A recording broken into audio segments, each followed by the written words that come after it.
If you've spent months asking yourself, was it me? Were they avoidant? Or was I just asking for too much? Stop. I want you to do something. Grab a piece of paper or open the Notes app on your phone, because today I'm going to give you the avoidant checklist. 20 behaviors, 20 patterns, 20 things I see over and over and over again. And I want you to count. Every time one sounds exactly like your relationship, give yourself 1 point. By the end, you might finally understand what the hell happened. And here's what I hope happens. I hope you stop blaming yourself, because so many good people spend years believing they were too emotional, too needy, too much, when in reality, they were asking the wrong person for something that person simply couldn't give. Ready? Let's begin. Number 1, they come on incredibly strong, then slowly disappear emotionally. At first, it feels almost magical. They can't wait to talk to you. They're excited, curious, present. You finally think, this feels different. Then, without warning, you're chasing the same person who used to chase you. That shift leaves people questioning everything. Number 2,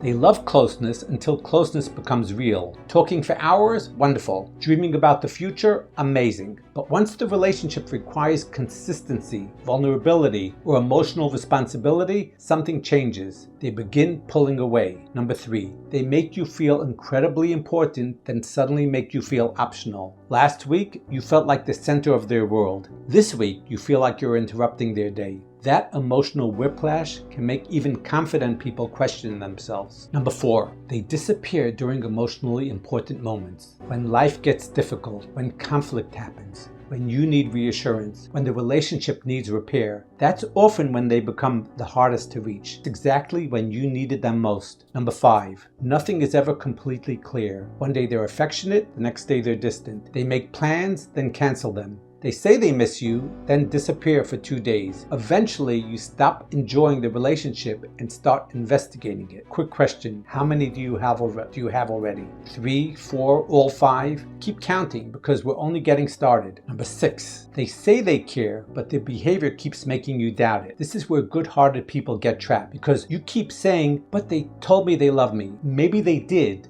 But healthy relationships are built on repeated behavior, not occasional reassurance. Number 7, they constantly need space. Now, don't misunderstand me. Healthy people need space too. Healthy relationships absolutely include independence, but avoidant space often looks different. It isn't, I'm taking today to recharge. It's emotional withdrawal, and after enough of those emotional withdrawals, you start living in fear of the next one. Number 8, they make your normal relationship needs sound unreasonable. You ask for communication, you're needy. You ask for inconsistency, you're demanding. You ask where you stand, you're putting pressure on them. No, let's call this what it is. Most of those things are simply basic relationship expectations. Number 9, they suddenly become interested again right when you're starting to heal. You finally stop checking your phone every 5 minutes. You're beginning to sleep better. You're slowly getting your life back. Then your phone lights up. Hey, or I was thinking about you. Funny how often that timing happens. Sometimes it's intentional, sometimes it isn't. Either way, it pulls you right back into the emotional storm. Number 10, breadcrumb. Tiny messages, tiny effort, tiny moments of affection. Just enough to keep hope alive, not enough to build a secure relationship. That's one of the most addictive emotional experiences there is, because your nervous system starts surviving on scraps. Pause for a second. How many are you up to now? If you're already in double digits, I want you to stay with me, because the next section explains why these relationships affect people so deeply. And I think it's the part most people have never heard explained before. Number 11, they struggle to apologize in a way that actually repairs the relationship. Instead, you hear things like, I'm sorry you feel that way. I'm sorry, but I was just stressed. The words may sound like an apology, but somehow you still walk away feeling unheard. Real accountability creates closeness. Defensiveness creates distance. Number 12, the more you truly know them, the more uncomfortable they become. At first, they seem incredibly open. They tell you personal things. They make you feel trusted. But once they realize you're really seeing them, their fears often wake up. Because being deeply known also means becoming deeply vulnerable. And for someone with strong avoidant patterns, that can feel terrifying. Number 13, you become anxious without anything dramatic happening. Nobody cheated, nobody screamed, nothing exploded, yet Your stomach constantly feels tight. You check your phone. You reread conversations. You analyze emojis. You wonder if everything is okay. Your mind keeps saying something feels off. And here's the thing, your nervous system usually notices inconsistency long before your mind is willing to admit it. Number 14, they worship independence, but struggle with interdependence.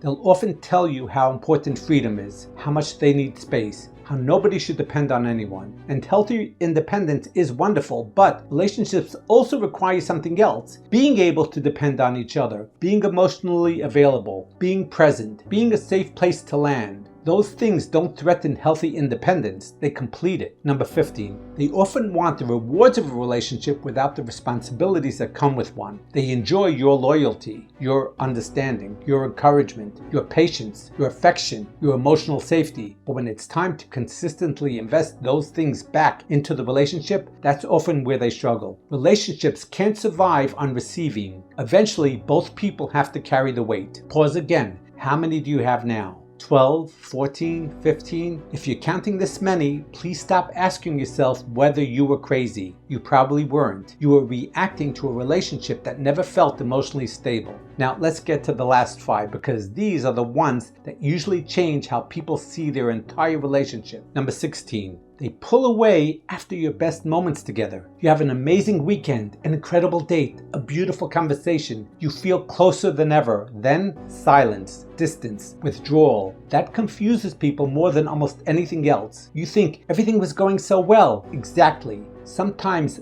that's the problem, because real closeness can activate fears they don't yet know how to manage. Number 17, they keep you hoping. Not necessarily because they're trying to manipulate you. Sometimes they're genuinely conflicted. Sometimes they don't even understand themselves, but the result is the same. You keep waiting, you keep believing, you keep putting your life on hold for tomorrow, and tomorrow keeps moving. Number 18, the pattern often repeats. You finally hear about the next relationship, or maybe the relationship after that. Different person, same cycle. Strong beginning, distance, confusion, withdrawal, and suddenly you realize something. Maybe it really wasn't about you after all. That realization hurts, but it also sets people free. Number 19. This one may be the hardest truth in the entire video. Someone can genuinely care about you and still repeatedly fail you. Most people think if someone cared, they would naturally know how to build a healthy relationship. Life isn't always that simple. Caring and emotional capacity are not the same thing. Someone can miss you, think about you, cry over you, love you through the limits of their emotional capacity and still be unable to consistently create the kind of relationship you deserve. That's one of the hardest truths of adulthood. Number 20, and here's the biggest one. The relationship convinces you that you weren't enough, when the real issue was that they didn't have the emotional capacity to sustain healthy intimacy. That one realization changes lives, because suddenly you stop asking, why wasn't I enough? And you begin asking, what were they actually capable of giving? Those are completely different questions, and only one of them leads to healing. So what's your number now? If you scored 15, 16, 18, or even all 20, I want you to hear something. Don't use this checklist to diagnose your ex. Use it to understand your experience, because at the end of the day, the label isn't the most important part. The experience is. Did you feel safe, or did you feel anxious? Did you feel chosen, or did you spend most of your time wondering where you stood? Did the relationship bring you peace, or did it slowly teach you to survive on uncertainty? Those are the questions that matter. Because here's what I've learned after working with so many heartbroken people. People rarely stay trapped because they don't understand avoidant attachment. They stay trapped because they keep believing, if I just love them better, if I'm patient enough, if I finally say the right thing, if I wait long enough, if they finally heal, then maybe everything will be different. Maybe and maybe not. And I don't want you building your future on maybe. Potential is one of the most seductive drugs in the world. Potential says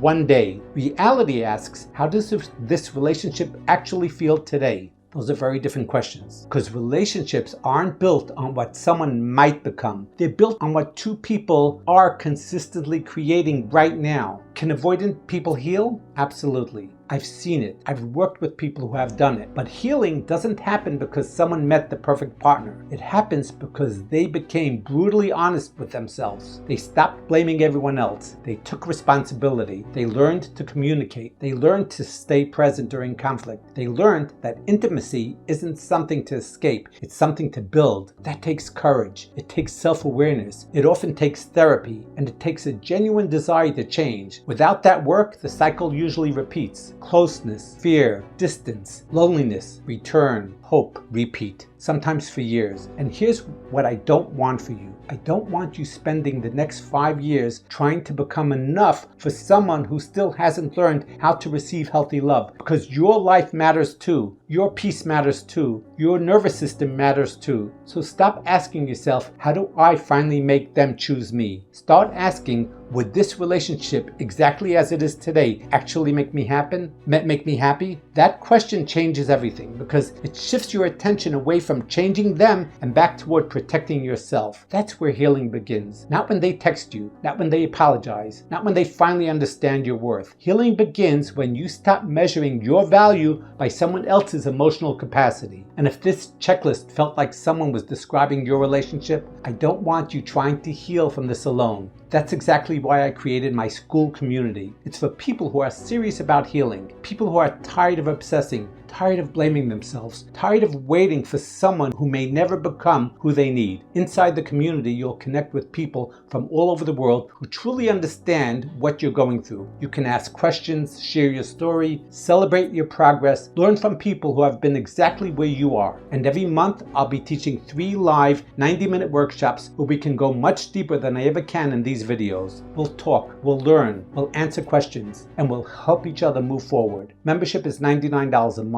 If you're ready to stop surviving and start healing, I'd love to have you with us. You'll find the link in my bio. I'm Daniel Michael, the Heartbreak Guy, and remember this, the goal was never to score 20 out of 20. The goal was to stop blaming yourself for someone else's inability to build a healthy relationship. Now I'm curious, how many did you score? Let me know in the comments.